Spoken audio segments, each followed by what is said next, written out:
Morning, folks. Joe's back under the shade tree again, all cleaned up for springtime. No more winter coat. Got the top cropped off. So here's what's going on. My son-in-law and daughter's Jeep has an engine that's not happy. And, you know, 4-liter engines are pretty solid, pretty reliable.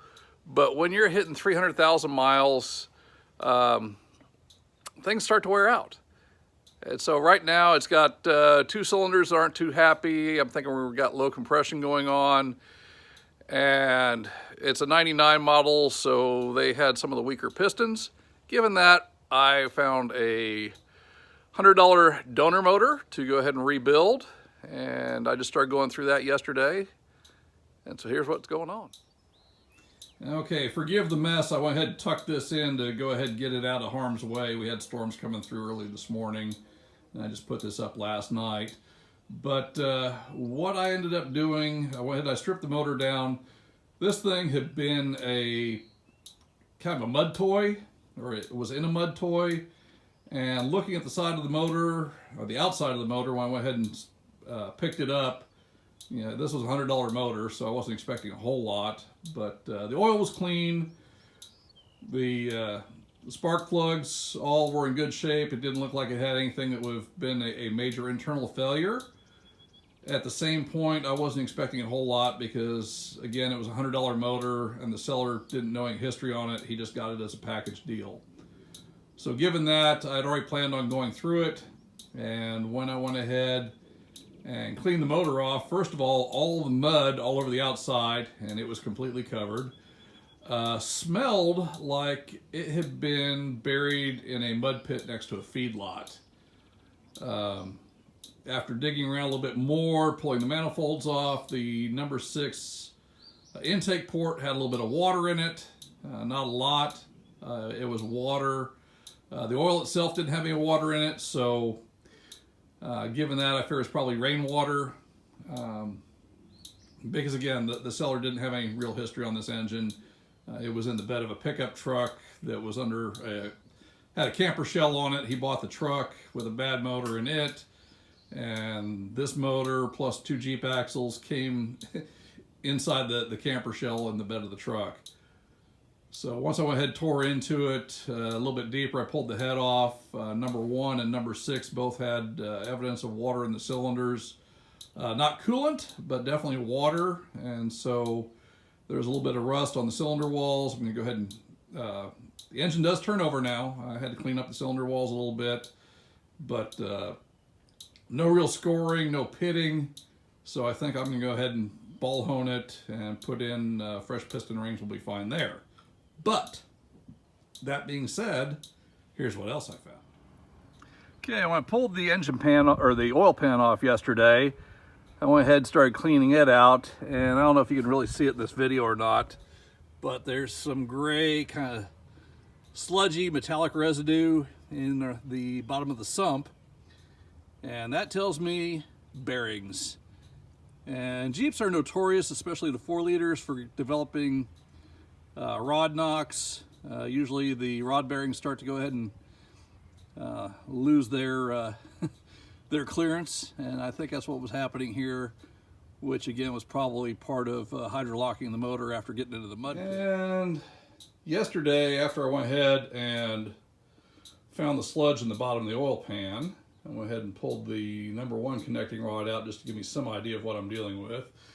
And if you can see right here, the upper side of the connecting rod bearing is down to the copper. So that's where all that gray material is coming from, and I'm pretty certain that all of the rod bearings are going to look that way, possibly the crank bearings as well. The rod journal itself isn't horrible. It's not scored, but you can feel just a slight rib with your fingernail. I talked to Machine Shop. They said polishing isn't that expensive. I'm probably looking at having the crank turned. I don't think they'll be able to go ahead and polish that out. If they can, great. If not, turning the crank and new bearings is still just about $200, give or take. And so that's what we're looking at this point. And I'm going to go ahead and clean this whole mess up here. get all the bottom end out of it, get all nice and clean. And like I said, we'll do a crank kit on this, fresh oil pump, fresh timing set, new freeze plugs, new piston rings, new cam and lifters.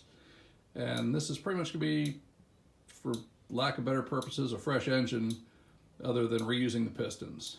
I think all the cylinder walls are good. I think we got good clearances on the piston to wall clearance. So that's where we're at. Originally I was going to plastic gauge these bearings and verify that the clearance was good on them. But in looking at the rod cap bearing, you can see there's some scoring in that. And then wait till we get to the inside of the rod. And there's the inside of the number 6 connecting rod. So you can see that's where all that gray sludgy shit was coming from in the bottom of the oil pan. And that's why we're going to go ahead and get this crank turned, get a new bearing set for the whole bottom end, and get that part of it taken care of.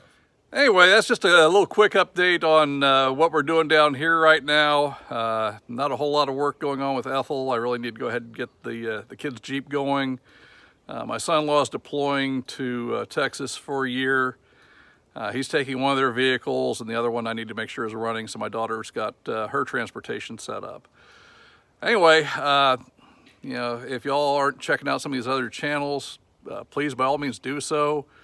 Roy Marco's Garage, Robert's Garage. Good gosh, I always do this. Coastal Auto Reaction. Coastal Auto Reaction. It's going to be a community, not competition. Check into that. Support the other channels. You know, find the ones that you like, share them. You know, there's a lot of folks out here that do this for fun, not for profit. Just like I'm doing here. I don't have any sponsorship. I don't have any paid content. This is all just me doing this for fun and games. Just a little something to do on the side. Like I said, it's a simple deal. Katarina's Garage, this young lady, she's trying to go ahead and get her started in the automotive stuff. She's doing quite well with her Mustangs. You know, reminds me of a friend of mine from back in the day, who's no longer with us. Backyard Alaskan, check his channel out if you like the old military trucks. He's saving some of the G506s and whatnot.